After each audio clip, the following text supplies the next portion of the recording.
youthful mistake. Anna Miller had always been the pride of Willow Creek High, a bright student, captain of the debate club, and cherished daughter of the town's trusted librarian. The future seemed crisp and wide open the summer after her junior year. Like many 17-year-olds in a small American town, she'd dreamed of heading to college, escaping the quiet monotony of Willow Creek, and making something of her life. What she hadn't planned for was the whirlwind romance with Ethan Carter. Ethan was the quarterback, handsome, charming, and the only son of the Carter family, the wealthiest folks in town, owners of the Carter construction empire. Anna had always noticed him from afar, but it wasn't until a community picnic under the July sun that their paths crossed in a way neither of them would forget. Beneath fireworks and laughter, they shared secrets and dreams, and eventually, a fleeting passion that felt, in the moment, like a promise, Anna, meant please, only just listen for the to me. two of them. It wasn't The like affair that. was I can intense, explain everything. but brief. Ethan, practical and already restless to leave for college in the city, assured Anna she'd always have a special place in his heart. But nothing was ever firmly defined.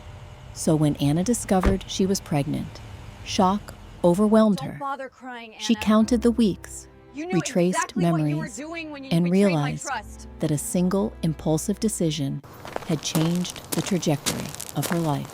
Terrified, Anna approached Ethan privately. The conversation was nothing like the fairy tale she had hoped for.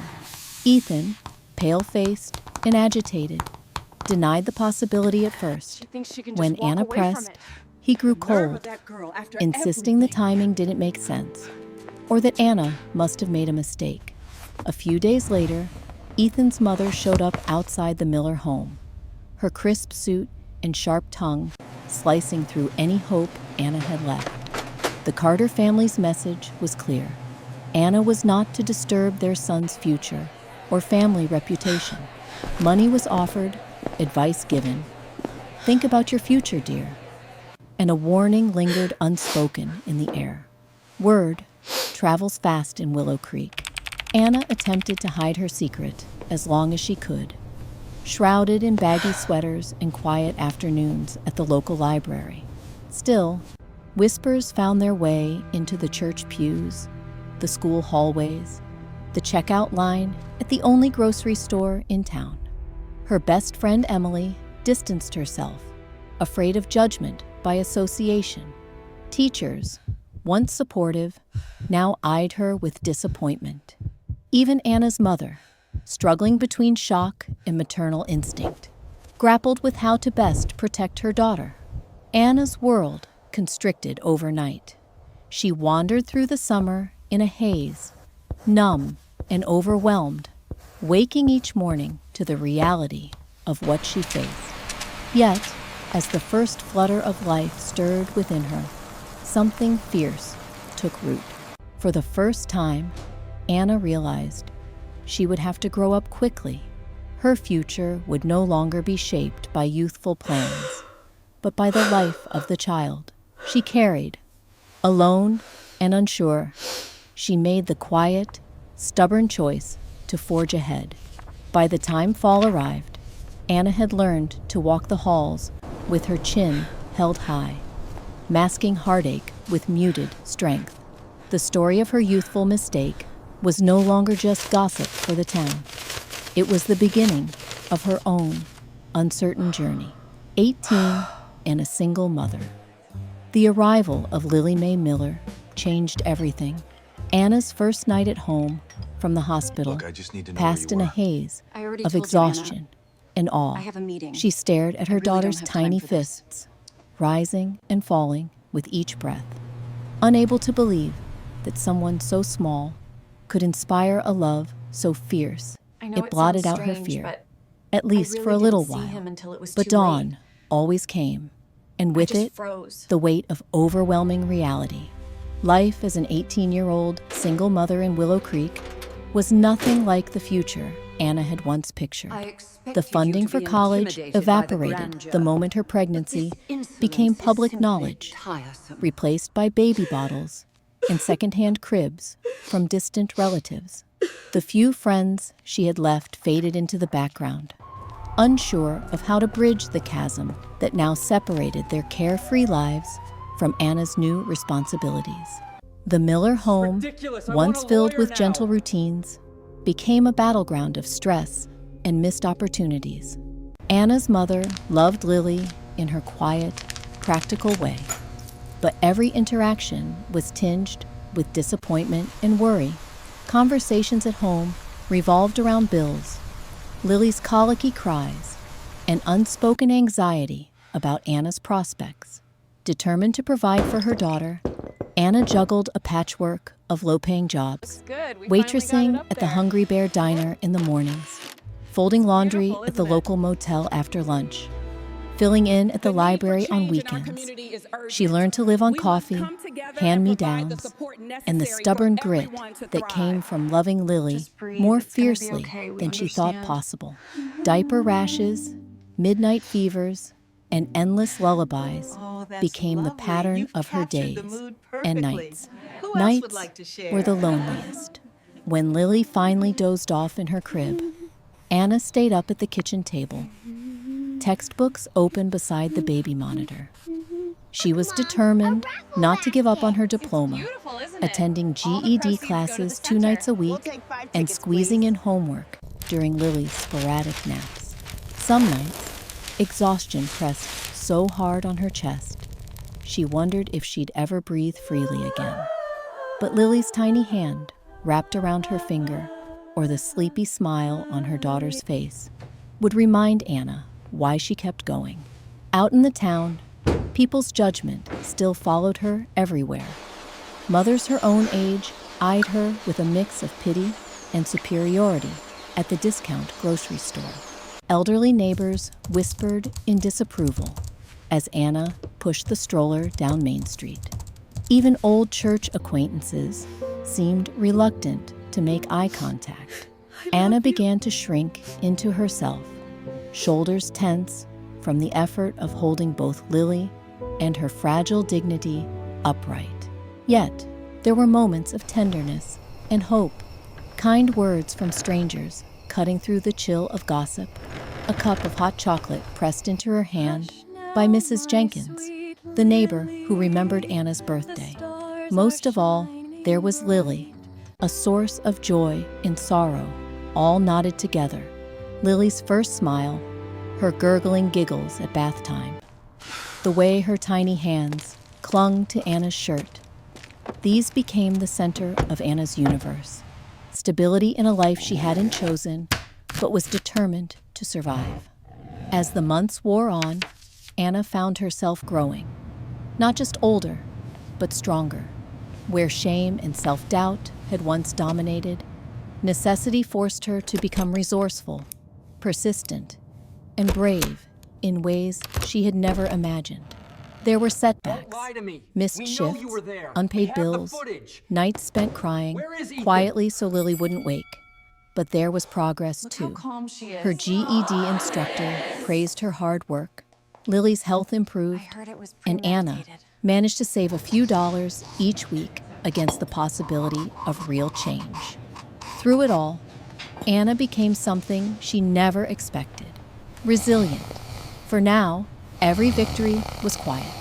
An on-time rent payment, a day without tears, a note of encouragement from a teacher.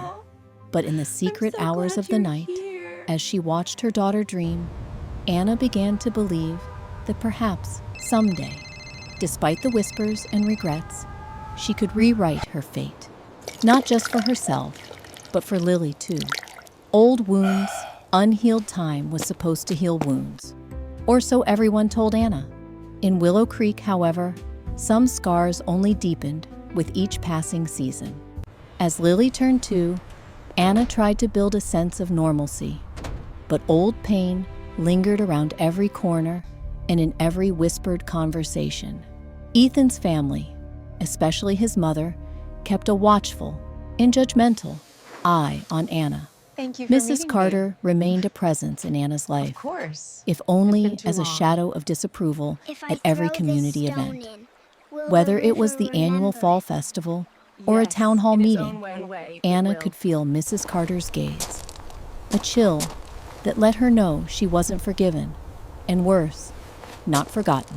Sometimes, Anna would overhear Mrs. Carter speaking sharply about some people who didn't know their place, her words floating purposefully toward Anna in crowded rooms. Familiar faces from Anna's high school days became sources of embarrassment rather than comfort.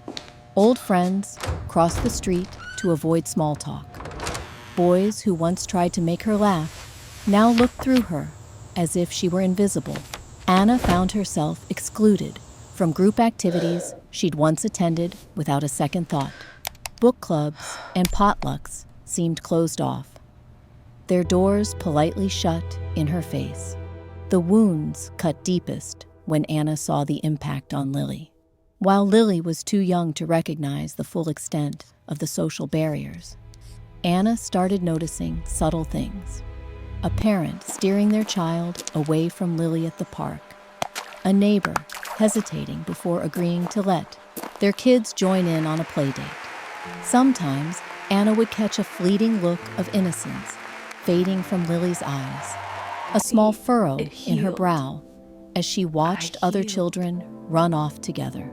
At home, Anna's relationship with her own mother was cautious, walking the line between old resentments and new solidarity. They shared the load of caring for Lily, but the air was sometimes thick with unspoken worries, lingering questions, Anna, look at this and the one. history It's about a of girl hurt who travels to the decisions. moon. Arguments I wanna read it flared right over now. money, Wonderful, Lily. Let's discipline, see what adventure and the she prospect of Anna moving out on her own. Sometimes, Anna wondered if her mother blamed her or the world more for the lives they now led. Determined not to be shaped by other people's cruelty, Anna tried to transform her pain into forward motion. She scoured local listings for a better job, determined to move out of the rut of part-time work. Rejection letters stung, each one another reminder of the perceptions stacked against her. A young, single mother with no degree and little support. Still, she persisted, perfecting her resume, practicing interviews, and taking free online certifications from the corner of her tiny bedroom late at night. Meanwhile, social media, once a source of comfort and a way to keep up with old friends, became another battlefield. Anna scrolled past pictures of college dorms and wedding showers, feeling a twinge of bitterness at the simple, ordinary happiness that seemed to elude her. Anonymous messages or backhanded comments on her posts stung more than she wanted to admit. Every word seemed intended to remind her that she was different, that her life was a cautionary tale, not a point of pride. And yet, within the confines of each difficult day, Anna started noticing sparks of change in herself. She was learning to defend her boundaries, to quietly but firmly correct a neighbor's nasty aside, Given the overwhelming or to walk evidence away from presented by the conversations prosecution, drenched the in court fake must now concern. adhere to the law. The loneliness hurt, but so did the realization that some relationships were never as deep as she once thought. Occasionally, an unexpected gesture offered hope. One morning at the diner, a regular customer left a note with the tip, "For your lovely little girl, keep your chin up." When Lily brought home a scribbled thank you card from Is this preschool, him? Anna blinked back tears, Yes, that's your father. grateful for teachers who saw the kindness in her daughter, rather than the legacy of scandal. Despite the pain, Anna refused to let resentment define her. Instead, she carried her wounds quietly, old bruises beneath new skin, allowing them to fuel a slow, stubborn resilience. If the world insisted on making her an outsider, she would build a life where Lily would always belong. Still, late at night, after Lily was asleep and the house was silent, but for the sound of wind against the eaves, Anna sometimes wondered whether some wounds ever truly healed, or whether strength was simply learning to live with the scars. Small hopes. For a long time, Anna's world had shrunk to the size of Willow Creek's narrow streets and the short distance between her rented duplex and the nursery school. Her days blurred together, endless loads of laundry, checkout lines punctuated by awkward silences, quick goodbyes at the diner when a shift ended. She moved through them quietly, conscious of every sidelong glance, every perfunctory smile from someone who knew her past. But as the pale winter sunlight began to lengthen, Anna noticed the first, almost imperceptible, signs of change. It began with a simple act of kindness. A new family had moved into the house 2 doors down, a couple in their 30s, with a gap-toothed little boy named Mason. On Lily's 3rd birthday, Anna planned a modest celebration, nothing more than a cupcake and a single balloon. She was walking Lily home, the little girl's mittened hand clinging to her own, when Mrs. Peterson, Mason's mother, waved them over. "We baked too many cookies," Mrs. Peterson announced, offering a plate with a wink. "Someone needs to save us from ourselves." Anna hesitated, but Lily's eager smile erased her reserve. For the first time in a long while, Anna found herself sitting at a neighbor's kitchen table, sipping on weak tea and watching the children trade stories about favorite animals. Mrs. Peterson asked about Anna's work and plans, and listened, really listened, without a trace of judgment. That afternoon, something subtle shifted, not just in Anna, but in the rhythm of her days. Soon, with Mrs. Peterson's encouragement, Anna joined a small reading group at the public library. The group skewed older, mostly retired teachers and a few young mothers, but none seemed bothered by Anna's history. The women traded books, recipes, and advice on stubborn stains, as if Anna had always belonged. They asked her to watch their toddlers or cover for a sick friend at story time. By spring, Anna caught herself looking forward to those Wednesday afternoons, her anxieties half forgotten, as she sorted library books or discussed the latest novel. Work, too, became less of a struggle. After a year of balancing part-time gigs, Anna landed an interview for an administrative assistant position at the county clinic. It wasn't glamorous. The pay was modest, the benefits even less so, but it offered stability and the promise of regular hours. During the interview, the director, Dr. Green, surprised Anna by asking more about her resilience than her resume. "You've worked 3 jobs while raising a toddler," he said, glancing over her application. "I'd say that speaks for itself." When she received the call a week later, Anna held the phone to her chest and closed her eyes in quiet disbelief. On the first morning at her new job, she bought a fresh notebook and wore the pressed slacks she'd saved for special occasions. It felt like stepping into another version of herself, one who had not just survived, but might someday thrive. With the security of a steady paycheck, Anna allowed herself small luxuries: fresh fruit at the market, a bag of thrift store toys for Lily, new curtains for the kitchen window. She set up a makeshift study corner with a second-hand desk, determined to finish her associate degree through online community college classes. Each night, after Lily had fallen asleep, reading picture books aloud, Anna would write out lists of dreams that seemed, for once, almost within reach. Lily herself was a constant source of both worry and wonder. Now 3, she greeted the world with a stubborn optimism that seemed to defy even the weariest days. There were times Anna caught her daughter watching others at the playground, or pausing when neighbors whispered, her round face registering confusion. But most days, Lily simply ran farther, laughed louder, and peppered her mother with endless questions. Why do birds sing? Will it snow again? Can boys wear pink? Despite her innocence, Lily noticed far more than Anna sometimes realized. One afternoon, after a grocery trip marred by the silent treatment from a cashier who remembered the Carter girl, Lily reached across the car seat, her small hand resting on Anna's aching shoulder. "It's okay, Mommy," Lily whispered. "We don't need them to like us if we like us." Anna choked back a laugh and a sob, out of the mouths of babes, as the saying went. Slowly, Anna also reconnected with old acquaintances who, like her, had once been outsiders. Rachel, a waitress at the diner and a single parent herself, became a close confidant. Their late-night talks over coffee and day-old pie were peppered with honest confessions about fear, loneliness, and the small victories they clung to. Anna opened up in ways she never dared before, shedding the last layers of shame that had wrapped tightly around her since high school. The town itself seemed to soften ever so slightly. Anna was no longer always the cautionary tale she believed herself to be.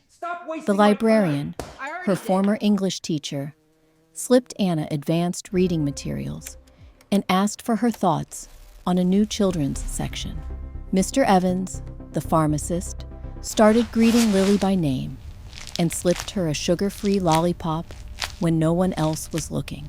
Neighbors, once content to gossip, now sometimes waved from their porches, a little less wary, a little more curious. There were setbacks, of course. Not every attempt at friendship was embraced. Not every job application resulted in success. Rumors sometimes flared up again when Ethan's name appeared in the local paper, tied to some new civic initiative. But even then, Anna found she could weather the whispers with her head held higher than before.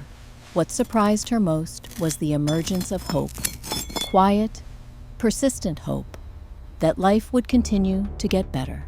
Small gifts accumulated into larger treasures. Lily counting to 20 without help. A week with no bills left unpaid. A letter from her online academic advisor praising her essays. For the first time, Anna let herself imagine a future, free from the shadow of her past. A future where Lily would never have to wonder if her family was enough, where Anna herself might one day stand in a room full of strangers and feel entirely, comfortably seen. On a warm June evening, as the fireflies began their nightly dance and Lily drifted off to sleep beside her, Anna stood at the kitchen sink, looking out through the new curtains to the yard beyond. She caught her reflection in the glass, older, perhaps, and more careworn than her classmates from years ago, but no longer defeated. As she filled out her last enrollment form for fall classes and folded the day's laundry, Anna thought, maybe hope isn't about wishing for a perfect life, but about finding tiny seeds of joy, planting them and tending them when no one else sees. And in the soft, persistent light of those small hopes, Anna began to believe the story of her life was only just beginning. Coming back to town, summer returned to Willow Creek with its familiar symphony of cicadas, thunderstorms rumbling over green fields, and children's laughter echoing down Main Street. For Anna, these seasons had become milestones, a marker that life kept moving, even if much of hers still felt in limbo. She'd forged a delicate rhythm.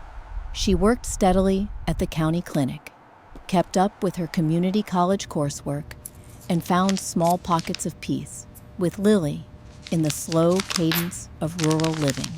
But nothing could have prepared Anna, or anyone else in Willow Creek, for the seismic ripple caused by Ethan Carter's homecoming. Rumors began as whispers. Ethan, the Carter family's golden boy, was running for elected office.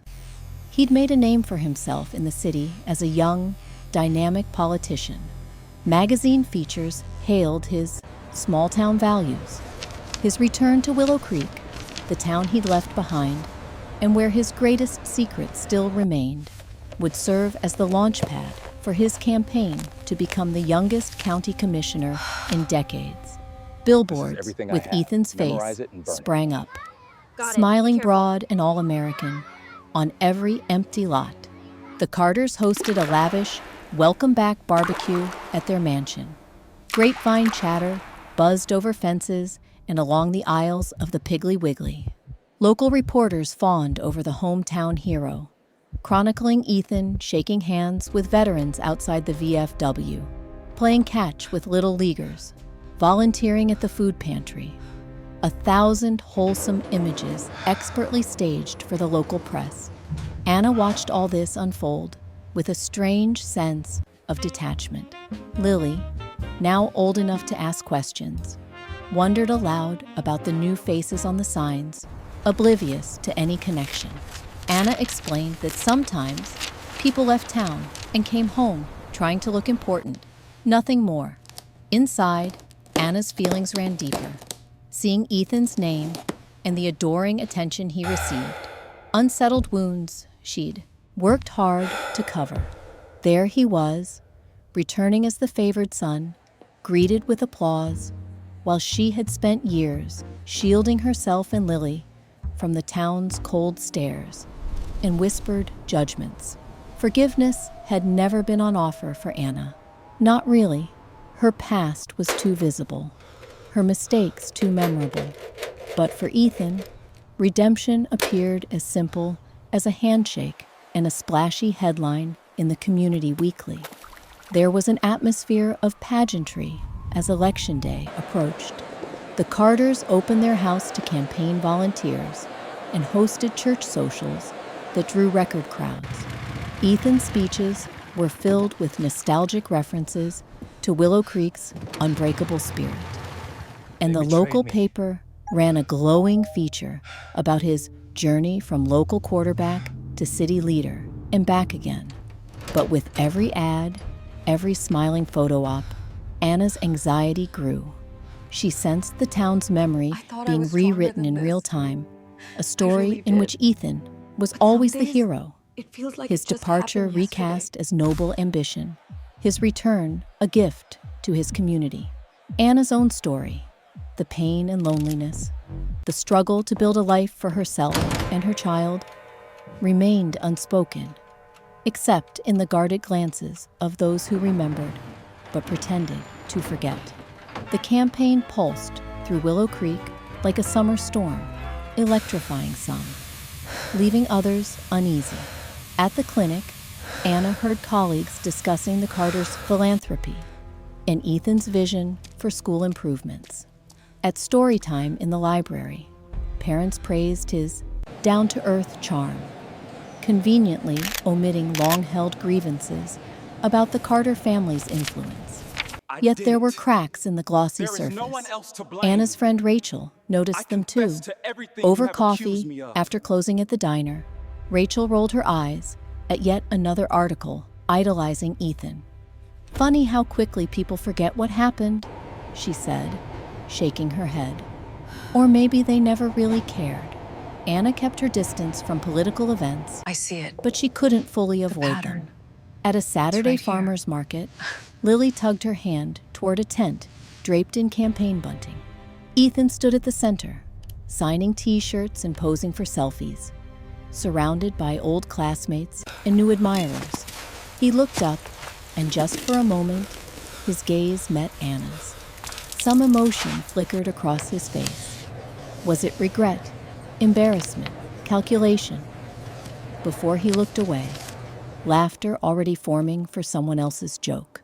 Lily, mercifully oblivious, darted off toward a balloon cellar.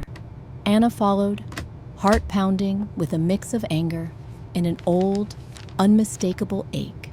That night, she lay awake, wrestling with feelings she'd thought long buried. Was it fair that she should still feel so vulnerable, years after taking all the blame, while Ethan escaped consequences? Why did the town rush to embrace him, while her own redemption seemed so hard-won, so conditional? Ethan's campaign soon took a performative turn. He spoke know at where the I local am. church, I don't where have much Anna time. had once The sat, drive is under the silent mattress. through sermons hurry. about sin and forgiveness. He stopped by the elementary school to read to children. He even headlined a fundraiser for teen parents, standing behind the podium with compassionate words about second chances and never judging a person only by their past. Anna didn't attend, but caught snippets of his speech online, feeling the surreal sting of hearing her own struggles echoed as vague platitudes in a stranger's voice. Despite her frustration, Anna tried to focus on her and Lily's small victories. A report card with gold stars, a late payment finally resolved, a picnic at the park that ended in laughter instead of awkward encounters. She clung to her circle of friends, who recognized the complexities behind Ethan's public persona and offered quiet, steady support. But something in Willow Creek had shifted. Anna noticed it in lingering looks. Curiosity replaced the old judgment, or in questions posed a little too directly about her past with Ethan. Rumors circulated, some revived by old classmates looking to feel important, others sown by Carter family loyalists hoping to control the narrative. Anna was approached by a local journalist, probing with innocent-sounding questions. How do you feel about Ethan coming home? Do you see him as an inspiration? Anna offered a tight smile and changed the subject, unwilling to be paraded as a footnote in someone else's redemption arc. Privately, pressure mounted. Anna sometimes caught herself wondering what it would mean for Lily if Ethan won. Would their story matter even less? Would Lily grow up believing that her mother's pain was nothing compared to a politician's fairy tale? The injustice gnawed at Anna, fueling a determination she'd never quite felt before.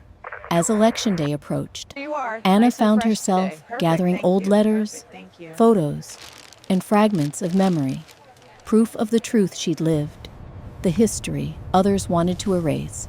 For years, she had wanted nothing more than to slip quietly past judgment and gossip, to keep her head down and survive.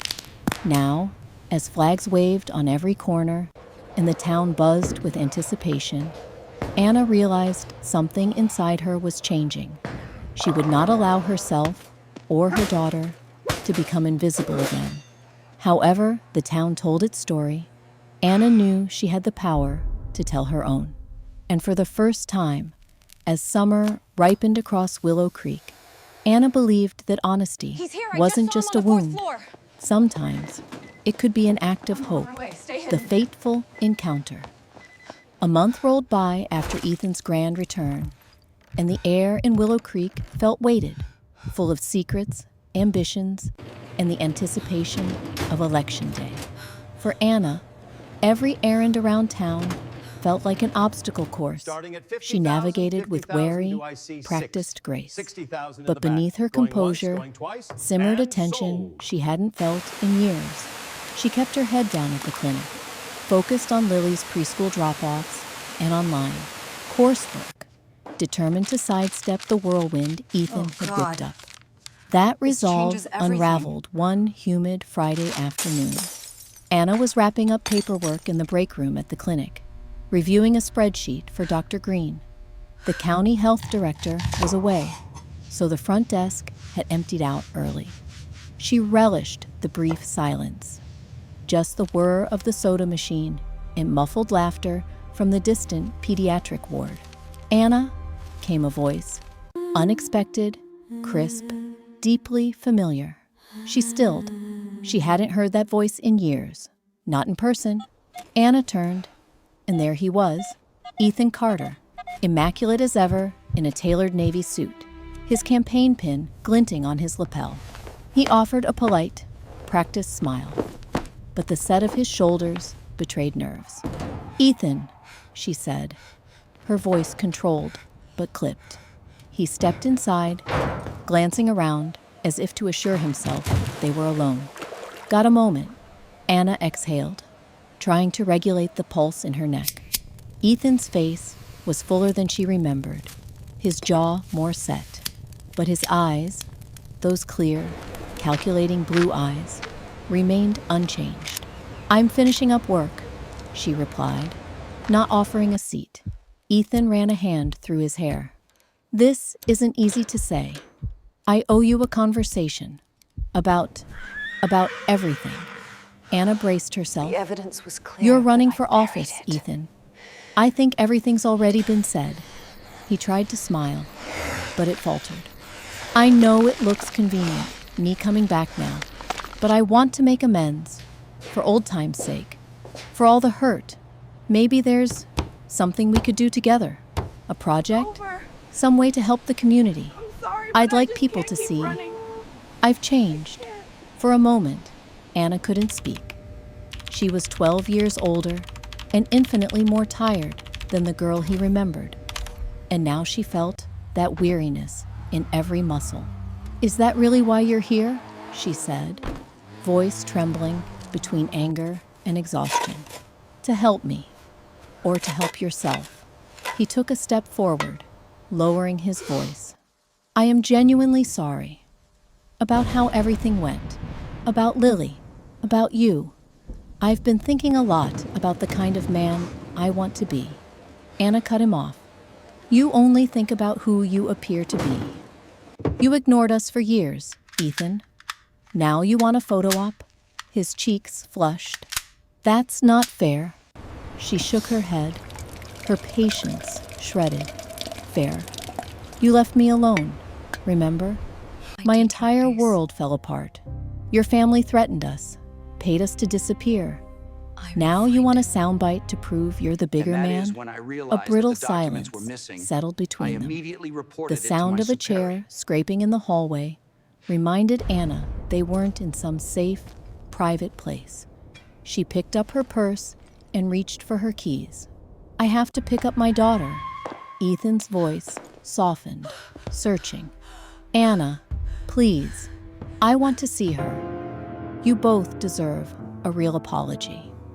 Anna met his gaze, steel in her eyes.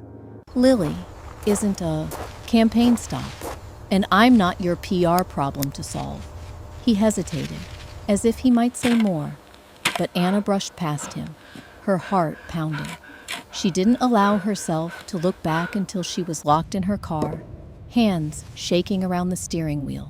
She breathed deeply, fighting the sting of old wounds gouged open again. As she pulled away from the clinic, the encounter replayed in her mind. She'd never expected an honest apology from Ethan, but the calculated regret in his posture sparked something sharper than anger, disappointment. He still didn't understand the depth of what his abandonment had cost her. In the rearview mirror, Anna saw the campaign banners fluttering in the muggy breeze. Ethan's name in bold, flanked by the Carter family crest. When she arrived at Lily's preschool, it took every ounce of willpower to greet her daughter with a smile. Lily, clutching a construction paper butterfly, chattered about her day, unaware of the storm that had just passed through Anna's world. That evening, Anna tried to slip back into routine. Homework, laundry, a quick phone call with her mother about the weekend.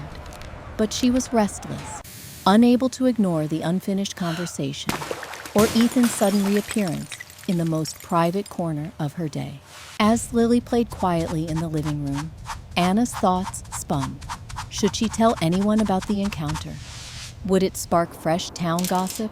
Or worse, reignite old rumors about her and Ethan? On impulse, Anna texted Rachel. "He showed up at work, Rachel. Wants to make amends." It felt off, shaky. Rachel replied instantly. A tiny smile flickered on Anna's lips. At least, she wasn't alone in her read of the spectacle. Days passed, and Anna found herself hyper-aware, scanning faces as she moved through town. Ethan's campaign ramped up. Yard signs, radio interviews, a charity car wash. The Carters radiated affable confidence whenever Anna caught sight of them at the grocery store or at church. But now, the world felt smaller, as if Anna's every step was traced by unseen eyes. Then, a letter appeared in Anna's mailbox, bearing the campaign's letterhead, but handwritten within. She crumpled it, then smoothed it flat. Closure.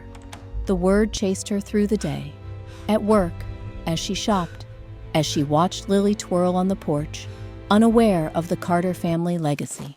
Did closure mean forgiving Ethan? Telling Lily a version of her story she wasn't ready to share? Or defending herself if the past was used against her in the glare of public attention?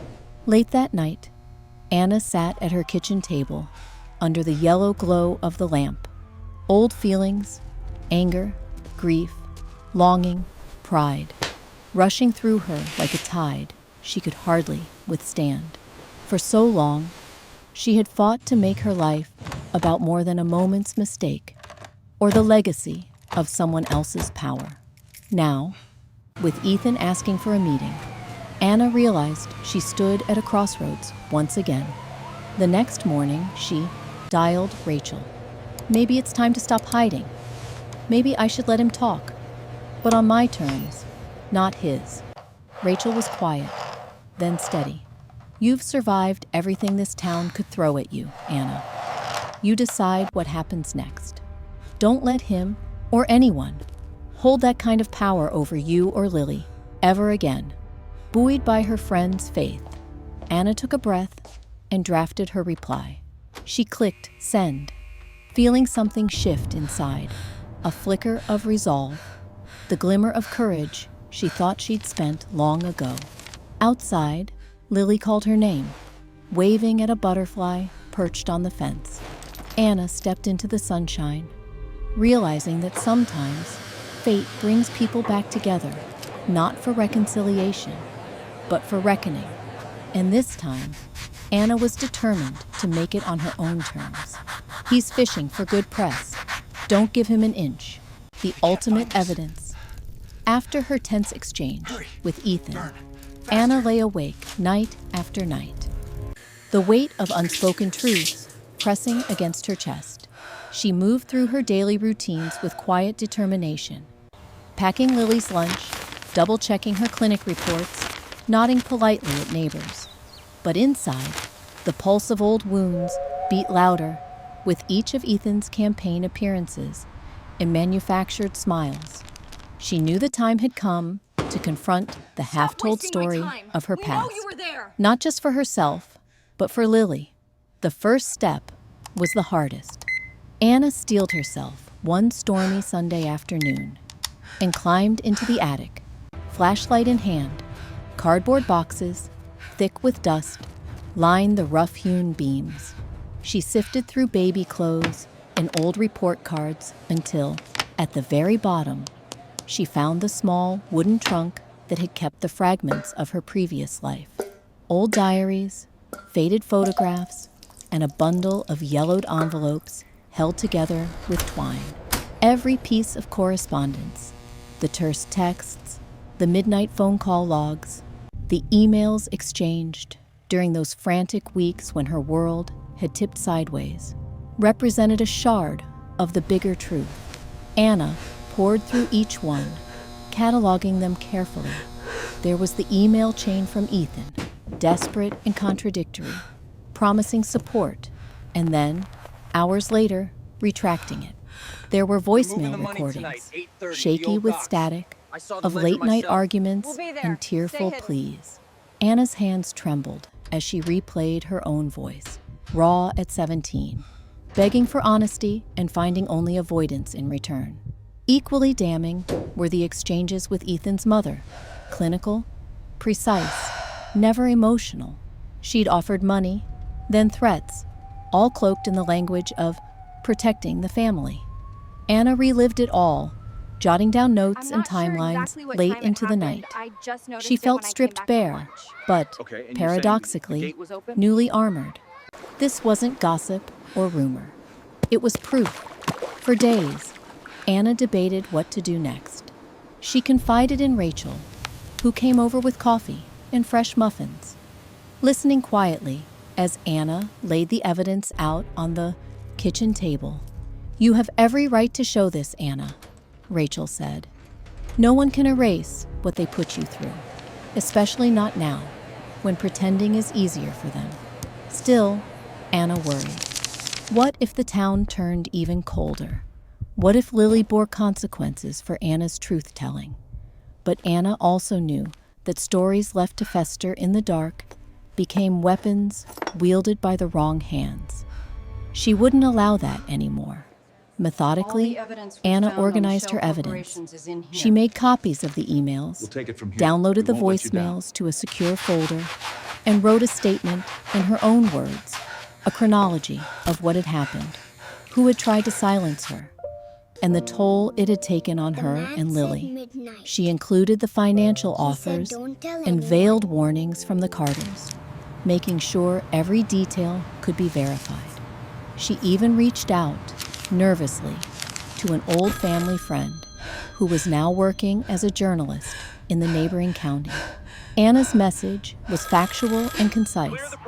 "I have a story to share and proof to back it up, but I want to protect my daughter first." Her friend, Maria, replied swiftly and with compassion. "We'll do it on your terms, Anna. No surprises, just facts. This is your story." Meanwhile, the Carter campaign ramped up its efforts to paint Ethan as the embodiment of second chances and small-town virtue. Billboards sprouted like wildflowers. Ethan spoke at school assemblies about lifting each other up and overcoming adversity, his rhetoric growing grander with every event. Anna felt the hypocrisy like a stone in her shoe. Everything came to a head when the local paper announced an upcoming Meet the Candidates Forum, an event that would be live-streamed and open to questions from the community. Maria urged Anna to consider coming forward soon, before the public narrative could be rewritten again. In the days before the forum, Anna's anxiety peaked. She started second-guessing herself. Would anyone believe her? Would the town defend Ethan simply because he was a Carter? But she only had to look at Lily, coloring on the porch or spinning in the fading sunlight, to remember her resolve. The truth mattered because Lily deserved to know her story wasn't shameful, and that justice, even imperfect, was possible. Anna met Maria in a quiet corner booth at the diner. She slid the meticulously organized binder and a flash drive across the table. Her hands shook, but her voice was steady. "Please, don't sensationalize it. Just the facts, the promises, the denials, the pressure. I want people to know what happened without making Lily a target." Maria nodded, her respect evident. "You have my word." The two women talked late into the evening, cross-referencing details and establishing the protections Anna and Lily would need once the story went public. Maria promised to give Anna final approval of the article before it ran. Anna left the diner feeling, for the first time in years, a sliver of control over her story. The night before the forum, Anna barely slept. She rehearsed in her mind what might happen once the evidence was released. At dawn, she watched Lily's peaceful sleep and mustered all her courage. The fear of exposure was nothing compared to the exhaustion of hiding. On the day of the forum, the energy in Willow Creek was palpable. Anna waited in her living room, Rachel beside her, both women clutching mugs of lukewarm tea and staring at Maria's message. The story was live. Her heart hammered as she clicked the link, breathing in the even tone and careful documentation of her journey. There were no accusations, only facts, screenshots, transcripts, dates, the offer letter from the Carters, the pain and dignity of Anna's own words. The fallout was immediate. Within hours, word spread through town. The truth, unmistakable, was out. Some in Willow Creek were shocked, others indignant. There were phone calls and messages, statements from town leaders, and hurried denials from the Carter campaign. Anna fielded them all with unwavering calm. By evening, Maria called, her tone gentle but urgent. Bad man? People want your response, Anna. Reporters are camped outside the Carter's house. The mayor just issued a statement about values and transparency. Are you all right? Anna looked down at Lily, who was busy arranging her teddy bear tea party, and felt a quiet, steady power rise inside her. I'm okay, she said. We've waited long enough. I'm not hiding anymore. As dusk fell, Anna stepped out onto her porch and into the golden halo of the streetlight. She breathed in the warm summer air, ready at last for whatever would come. The truth, as heavy as it was, felt lighter than years of silence, and the ultimate evidence was not just in emails or recordings, but in her determination to reclaim her voice for herself and for her daughter. Exposing the past, Anna had expected a backlash, but nothing could fully prepare her for the maelstrom that swept through Willow Creek after the evidence came to light. The carefully constructed image of the Carter family, unassailable, philanthropic, above reproach, now cracked beneath the weight of Anna's revealed truth. Within hours, the quiet routines of the town erupted into heated discussion, cold shoulders, and public reckonings that rippled far beyond the Miller and Carter houses. The first sign of chaos came early. That morning, Anna delivered Lily to preschool as usual, but instead of the casual waves and half-hearted greetings she was used to, there was something jagged in the air. Mothers glanced at her, then away, their conversations hushed. The preschool teacher, a woman who had always seemed neutral, squeezed Anna's hand in silent solidarity. Anna wanted to crumble. Instead, she straightened her spine and met each gaze with calm acknowledgement. She was tired of being the one who looked away first. By midday, Anna's phone vibrated nonstop. Some calls were from journalists hungry for interviews. Some were from neighbors she barely knew. One apologetic, one blustering with nervous energy, another offering awkward support. The local radio station led the lunchtime news with "Allegations Rock Carter Campaign." A voice from the past demands attention. Social media unfurled with hashtags and angry arguments. Some voices ridiculed, others rallied, and a few questioned why any of it mattered after all these years. Anna didn't dare venture downtown, but Rachel called her regularly with updates from the front lines. The Carters canceled the ice cream social, she reported, voice dripping with disbelief. Mrs. Carter stormed out of the post office this morning. People are circling the wagons or picking sides. You should see some of the signs coming down already. Anna spent those hours holed up at home, phone on silent, Lily building castles in the living room with a pile of threadbare stuffed animals. The world outside swirled with rumors and reckonings, but Anna focused on laundry and homework and the gentle act of brushing Lily's hair. She felt both numb and raw, as if the years of shame that had kept her silent were only now beginning to scab over.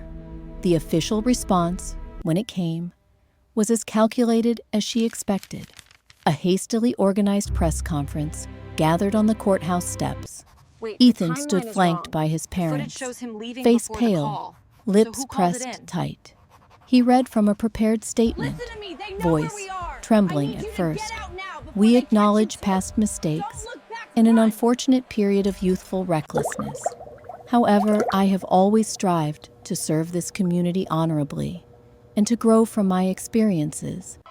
The words bounced hollow off courthouse stone. Anna watched the broadcast on her phone, the knot in her stomach tightening. Nowhere in his speech was there a direct apology, nor any acknowledgement of the attempts, documented in Anna's evidence, to erase her existence from his life so many years ago. Instead, there was a kind of pleading for understanding, a hope that time and public service could erase the stain of the past. What Ethan and the Carters hadn't gambled on was the weight of the proof Anna had shared. Transcripts and recordings, threatening emails, and the contrast between private pressure and public benevolence. The town buzzed with disbelief and debate. Some folks doubled down in defense of the Carter legacy, still clinging to the idea that success absolved all sins. Others, especially those who had felt powerless themselves, felt a surge of vindication. One by one, Anna received private messages from unexpected quarters. Mrs. Jenkins, from down the street, dropped off a baked casserole.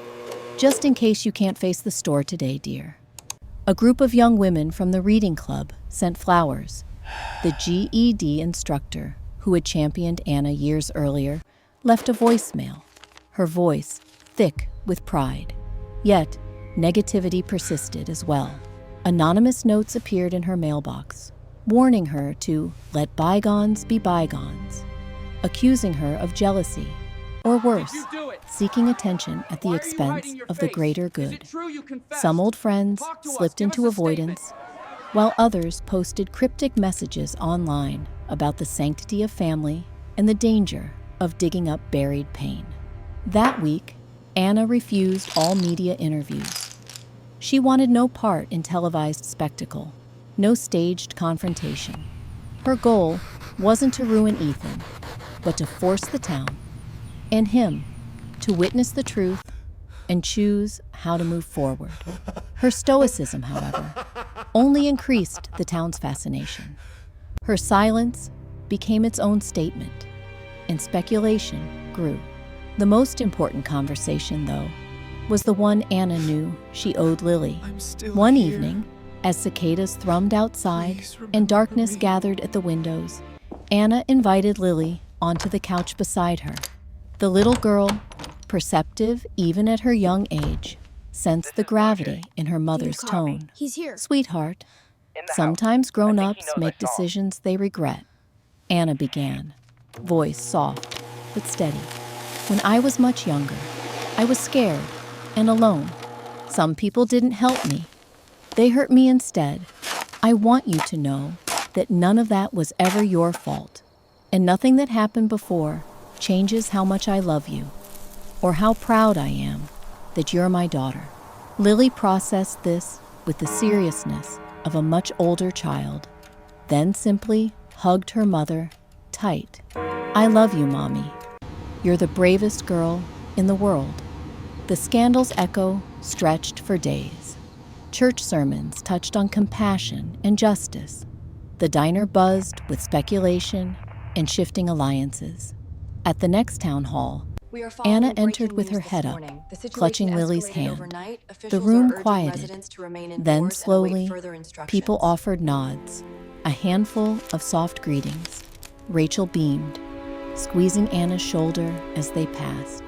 Ethan's campaign, battered by the news, attempted damage control, but could never fully reclaim the luster of innocence. A few loyalists pressed on, but volunteers thinned, donators withdrew, and the grip of Carter influence loosened. With each day, Anna's anxiety eased, replaced by something steadier, a fragile, growing sense of peace. She hadn't set out to destroy anyone, only to strip away the layers of silence that kept her and Lily in the margins. At home, Anna found herself sleeping more deeply, her shoulders less hunched. She and Lily spent evenings tending the small garden blooming outside their duplex, planting, watering, waiting. That's him. The world was still I imperfect, swear to God, but that's him. for the first time, Anna felt the town's gaze turning, ever so slightly, not with pity or suspicion, but with something akin to respect. By the end of the week, a letter arrived from the local Women's Support Center, thanking Anna for her courage and asking if she would share her story with others facing hardship. Anna set the letter on the kitchen table, brushing tears from her eyes. Not with He fear, was wearing the but with mask. gratitude. I can still see his Exposing eyes the through past holes. had not erased history, but it had finally let the truth breathe. And as Anna tucked Lily into bed, both felt lighter than before, no longer haunted by secrets, but living fully, fiercely, in the honest light of day. Where were you at Rebirth. midnight? In the Don't aftermath lie of to me. truth, I know you change were in there. Willow Creek came Tell me the quietly, truth now. subtle, persistent, like the slow brightening of dawn after the long hush of night. Anna barely noticed it at first. In some ways, it was as if the world kept spinning just as before. Lily's laughter filling their small duplex, the familiar jangle of Anna's keys as she left for the clinic, the hum of lawnmowers on Saturday mornings. But beneath those ordinary rhythms, the shape of Anna's life was transforming, colored now by dignity, community, and the promise of something new. The shockwaves of Anna's revelations had settled, leaving the town restless, but, curiously, less brittle. Anna sensed a growing respect, a different kind of attention, from shopkeepers, colleagues, and strangers in the post office. Gone were the icy stares and whispered judgments that had haunted her for years.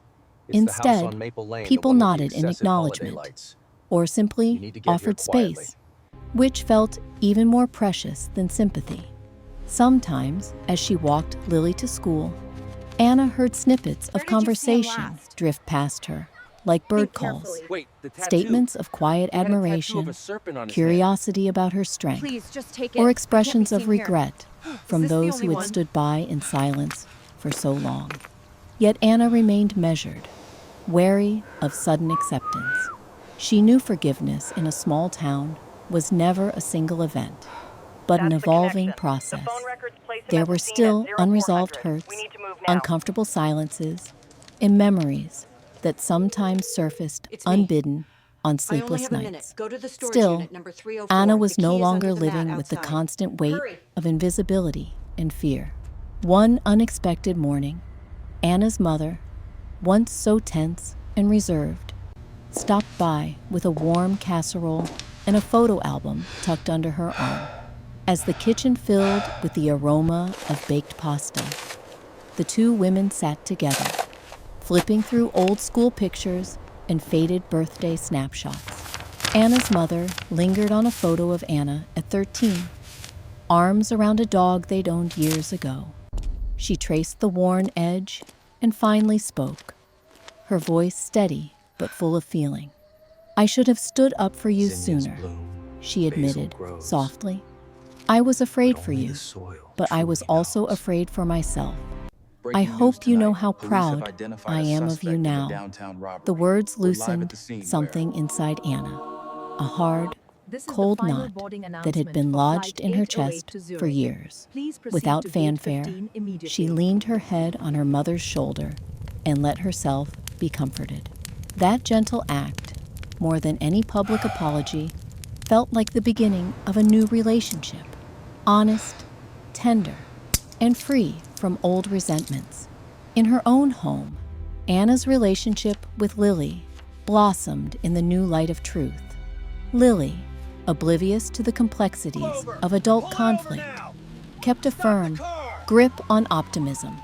She peppered Anna with questions about everything. Thank you. The insects in the garden, why people changed their minds, if there would be chocolate cake at the next school party.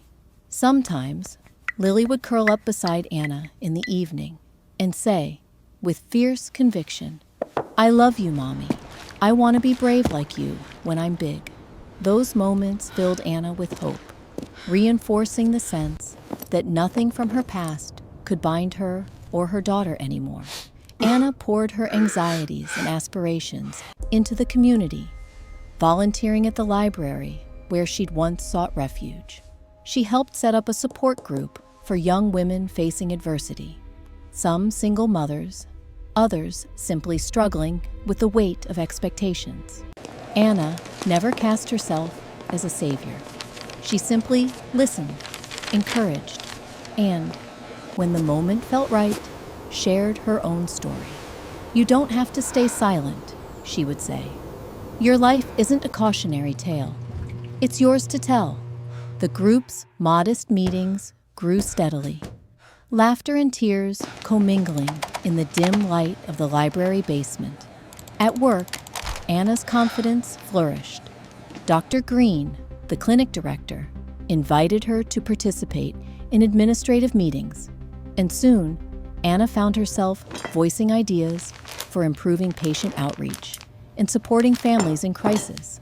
The staff, once cool and guarded, now treated her with genuine respect, seeking her perspective, trusting her judgment, and occasionally confiding their own struggles. Anna's hard-won resilience became her greatest asset, quietly admired and impossible to ignore. One sunny afternoon, the community center hosted a luncheon honoring local women of courage.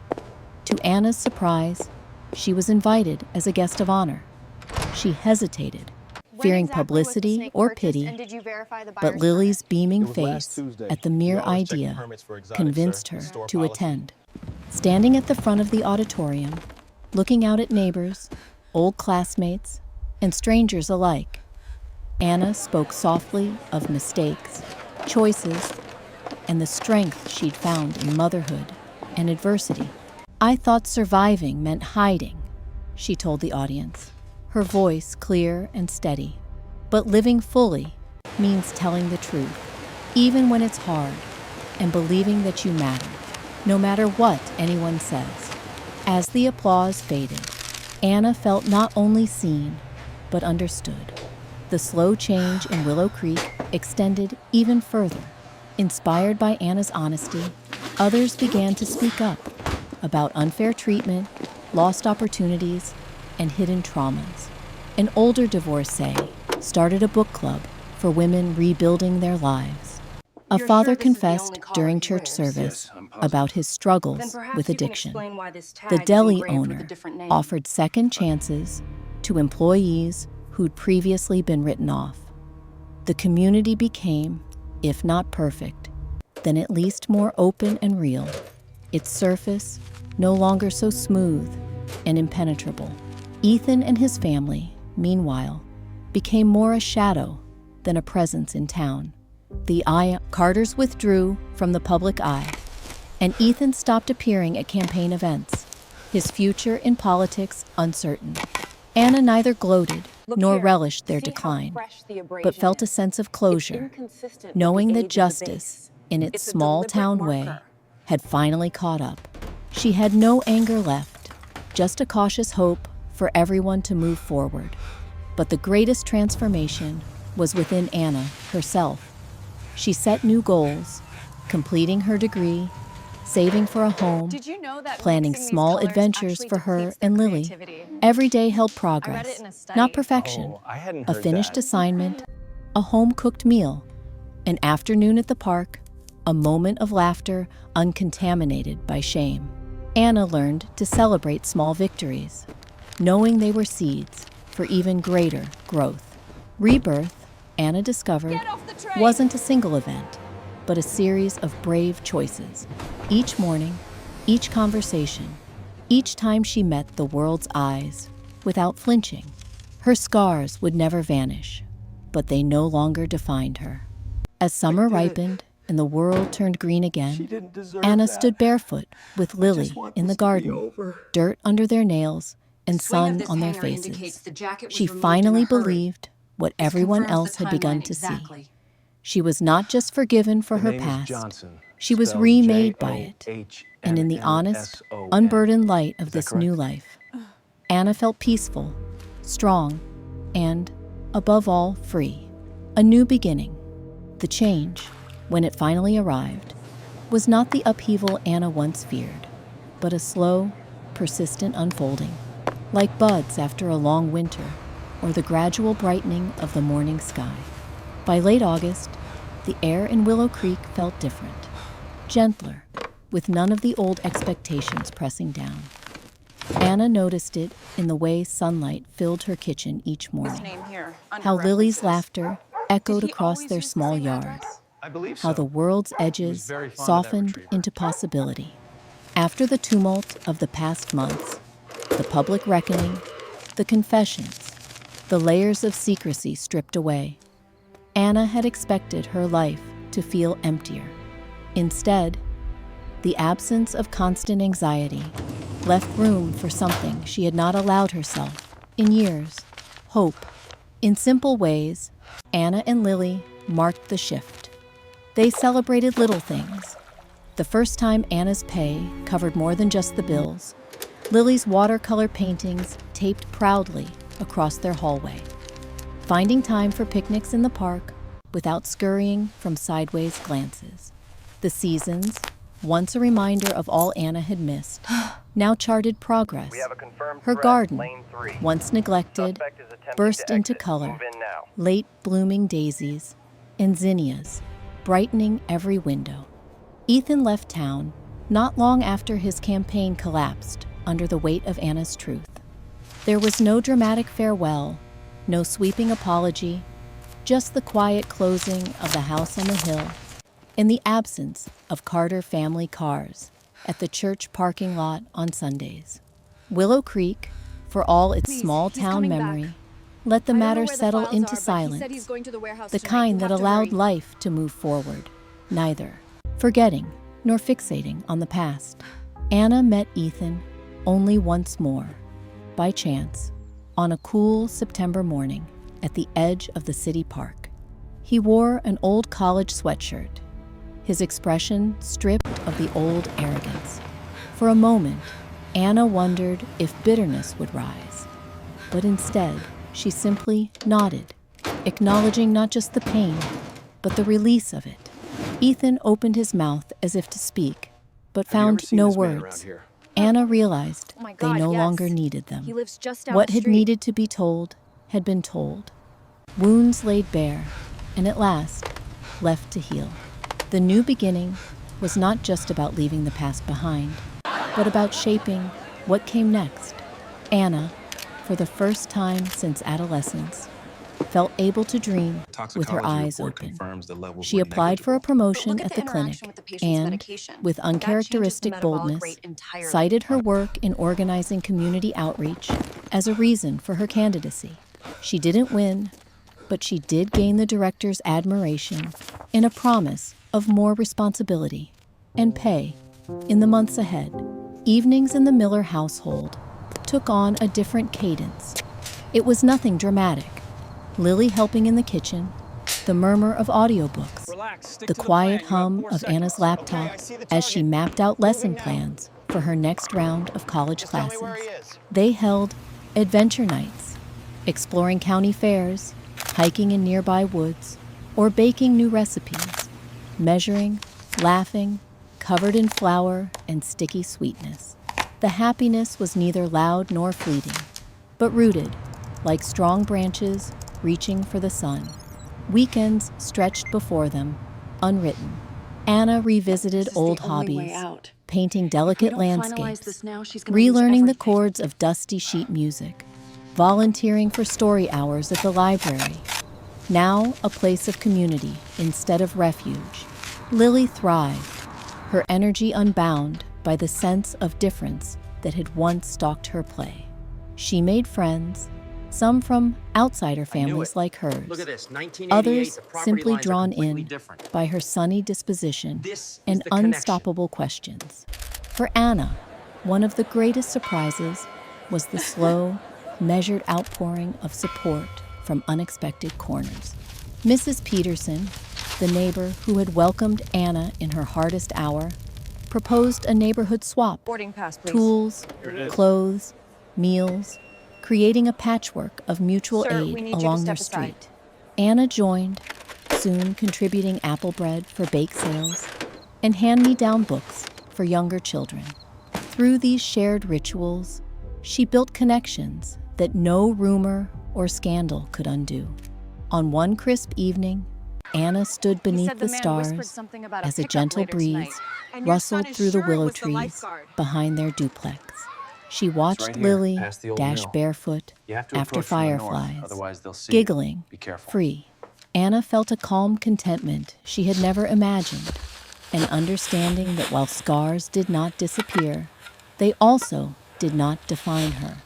Her life, battered but resilient, had room to expand. A letter arrived from the local community college, congratulating Anna on her academic progress and inviting her to submit an essay for a scholarship. Rallying her courage, Anna wrote late into the night, pouring into her words not just her struggle, but her triumph. My life has not followed the path I dreamed at 17, but in each hard turn, I have gathered the gifts of resilience, candor, and compassion. I want my daughter to see that beginnings can come long after the world believes your story is set. She pressed send, heart uneasy but hopeful. As fall settled into town, Anna and Lily celebrated each other in small, meaningful ways. Handwritten notes tucked into lunchboxes, shared books, a chart for goals and wishes tacked to the kitchen wall. Anna saved for small trips, a day at the city zoo, a museum visit, a weekend at the lake. Look at this volume spike. She no longer shied away from photographs. Their fridge became a gallery of memories. Anna and Lily smiling in matching rubber boots, arms slung around each other, eyes bright, not just with survival, but with real joy. Willow Creek itself, changed by Anna's courage and the town's own shaken certainties, grew a little softer. New families moved in, finding a little more welcome than Anna once did. At the county fair, a booth raised money for the Women's Support Center. At the library, Anna led a workshop on telling your story, no matter how messy, unfinished, or full of sorrow and hope. Hands went up around the tables, a chorus of voices willing at last to be heard. One evening, at the close of a long, sweet summer, Anna and Lily sat on the porch swing, gazing out at the road that once felt so lonely. Lily curled against her, eyelids drooping. "Do you think some stories really have happy endings, Mommy?" she asked sleepily. Anna smiled softly. "I think the best stories never really end, honey. We just keep living them, a little braver and a little happier each day."